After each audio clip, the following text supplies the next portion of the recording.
살림을 털어 귀한 흰쌀을 구해 마지막 밥상을 차린다. 식민지의 백성이 제 땅에서 난 쌀을 마음껏 먹지 못하던 시절, 그 한 그릇의 흰밥은 어머니가 딸에게 줄 수 있는 사랑의 전부였다. 이 쌀의 기억은 반세기를 건너 1989년 한금자 할머니가 솔로몬에게 지어주는 고국 쌀밥으로 되살아난다. 밥 한 그릇에 실린 고향과 어머니와 촌엄의 무게, 이토록 한국적인 정서를 이토록 보편적인 언어로 빚어낸 솜씨에 감탄하게 된다. 둘째는 바다다.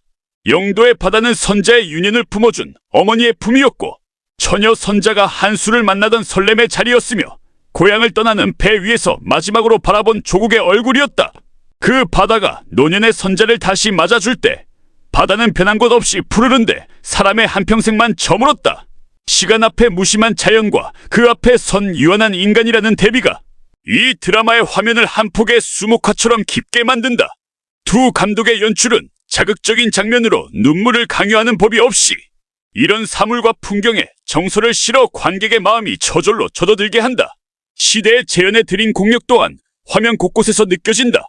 1910년대 영도의 포구와 하숙집, 1930년대 오사카의 시장과 골목, 1989년 도쿄의 번쩍이는 고층 사무실이 저마다의 색과 질감으로 살아있어 화면만 보아도 지금 어느 시대에 와 있는지가 몸으로 전해진다. 무명 치마 저고리의 물빛에서 버블시대 양복의 광택까지 의상 하나, 소품 하나에도 고증과 정성이 배어있다. 미국 자본으로 만든 드라마가 조선의 밥상과 물동이와 빨래터를 이토록 정확하고 애틋하게 담아냈다는 사실이 놀랍고도 고마웠다. 음악과 언어의 운영 또한 정교하다. 앞서 말한 오프닝의 흥겨운 팝송이 비극과 생명력의 역사를 빚는다면 극 중의 음악은 절제되어 화면의 침묵을 존중한다. 인물들이 쓰는 언어는 그 자체로 이야기가 된다. 1세대는 한국어로 말하고 2세대는 두 언어를 오가며 3세대 솔로몬은 영어와 일본어가 더 편하다. 세대가 내려갈수록 모호가 희미해지는 이 언어의 풍경이야말로 이민의 역사가 몸에 새기는 흔적이며 드라마는 이 일을 억지 설명 없이 대사의 결만으로 보여준다. 참으로 영리하고도 성실한 연출이다. 잊히지 않는 장면을 하나만 더 꼽자면 부산을 떠나는 관부 연락선 갑판 위에 선자를 들고 싶다. 멀어져 가는 고향 산천을 바라보는 젊은 선자의 눈에는 두려움과 슬픔과 그럼에도 꺾이지 않는 어떤 다짐이 함께 어려있다. 그때의 선자는 알지 못했을 것이다. 그 백길이 평생의 이별이 되리라는 것을, 다시 그 바다 앞에 서기까지 반백년이 걸리리라는 것을, 떠나는 자의 뒷모습과 남는 자의 눈물을 함께 담아내는 이 이별의 장면들에서 드라마는 이산이라는 우리 민족사의 가장 큰 상처를 가장 사적인 아픔으로 번역해낸다. 거대한 역사를 개인의 얼굴로 말하는 것, 그것이 이 드라마의 가장 큰 재주다. 9. 오늘의 시선 파친코라는 제목의 뜻. 드라마를 다 보고 나면 제목을 다시 생각하게 된다. 왜 하필 파친코인가? 파친코는 제일 조선인들이 가진 차별 속에서 그나마 진입할 수 있었던 몇 안 되는 생업이었고, 그리하여 그들의 애환이 서린 삶의 터전이 되었다. 그러나 제목의 뜻은 거기서 그치지 않는다. 파친코는 구슬이 어디로 튈지 알 수 없는 운의 노름이다. 어느 시대, 어느 땅, 어느 부모에게서 태어날지 사람은 선택할 수 없다. 선자와 그 가족의 인생은 식민과 전쟁과 차별이라는 저들이 선택한 적 없는 판 위에 던져진 구슬이었다. 그러나 드라마가 끝내 말하고자 하는 것은 운명의 가혹함이 아니라 그 기울어진 판 위에서도 인간은 매 순간 존엄을 선택할 수 있다는 사실이다. 선자가 그러했고 솔로몬이 그러했다. 이 이야기가 오늘의 세계에서 뜨거운 공감을 얻은 까닭도 여기에 있을 것이다. 지금 이 순간에도 지구 곳곳에서 수많은 사람들이 전쟁과 가난을 피해 국경을 넘고 낯선 땅에서 이방인으로 뿌리내리기 위해 분투하고 있다. 파친코는 제일 조선인의 이야기이면서 동시에 모든 이민자, 모든 경계인의 이야기다. 우리의 가장 아픈 역사가 세계의 아픔을 위로하는 이야기가 되었다는 것, 한국의 서사가 이제 인류의 서사로 읽힌다는 것을 이 드라마는 증명해 보였다.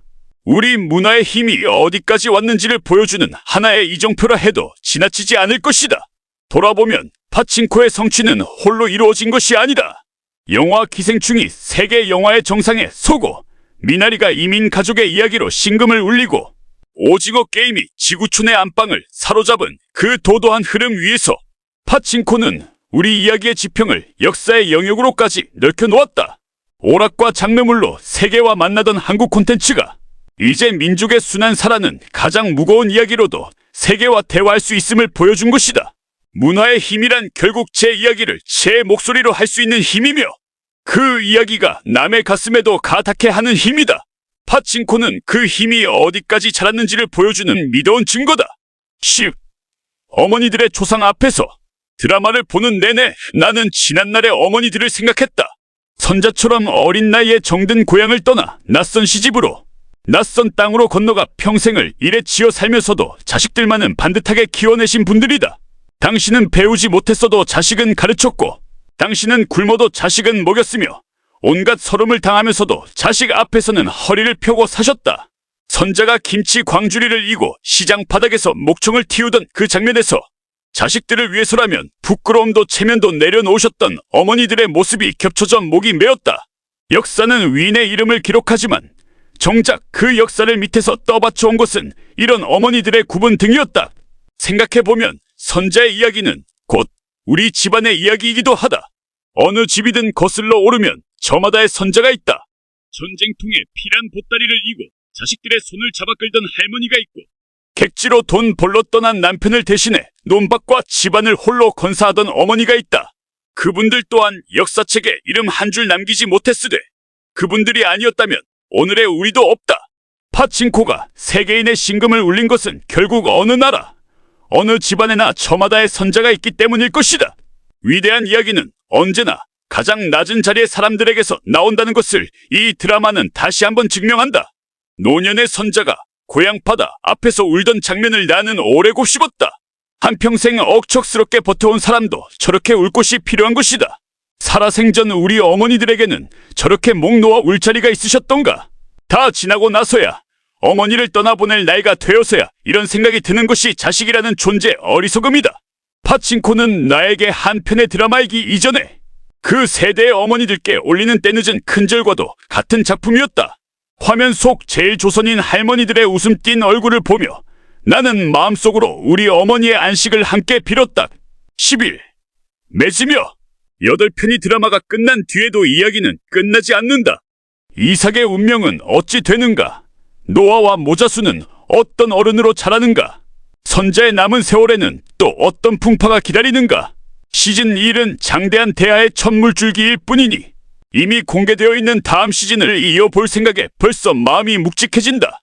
그러나 설령 이야기가 여기서 멈춘다 해도 이 8편이 남긴 것은 이미 충분하다. 역사가 외면한 사람들에게 얼굴을 돌려주었고 통계 숫자로만 남을 뻔했던 삶들의 이름과 목소리를 돌려주었기 때문이다. 이 드라마는 보고 나서가 더 긴 작품이다. 마지막 회를 끝내고도 며칠 동안 선자의 얼굴이, 이카이노의 골목이, 실제 할머니들의 웃음이 마음에서 떠나지 않았다. 원작 소설을 찾아 읽고 싶어졌고 제1동포의 역사를 다룬 책과 기록들에도 손이 갔다. 좋은 작품이란 이런 것이 아닌가 한다. 보는 동안 울리는 데서 그치지 않고 보고 난 뒤에 알고 싶게 만들고 알게 된 뒤에는 마음의 자리를 내어주게 만드는 것이다. 주위의 벗들에게도 꼭 보기를 권하고 싶다. 특히 자녀들, 손주들과 함께 본다면 더할 나위가 없겠다. 교과서 10권이 가르치지 못하는 것을 이 8편의 드라마가 가르쳐줄 것이기 때문이다. 드라마의 첫머리에 이런 뜻의 문장이 새겨져 있다. 역사는 그들을 저버렸지만 그들은 굴하지 않았다는 것이다. 이 한 문장이야말로 파친코 전체를 나아가 그 모진 세월을 살아낸 우리 앞 세대 전체를 요약하는 말이라 하겠다. 역사에 저버림받고도 굴하지 않았던 사람들, 그들이 견디고 일구어낸 터전 위에서 오늘의 우리가 산다. 선자로 대표되는 그 세대의 모든 어머니와 아버지들께 삼가 감사와 존경의 마음을 올리며 그분들이 건너온 100년의 세월을 오래도록 기억할 것을 다짐하는 것으로 이 감상문을 맺는다.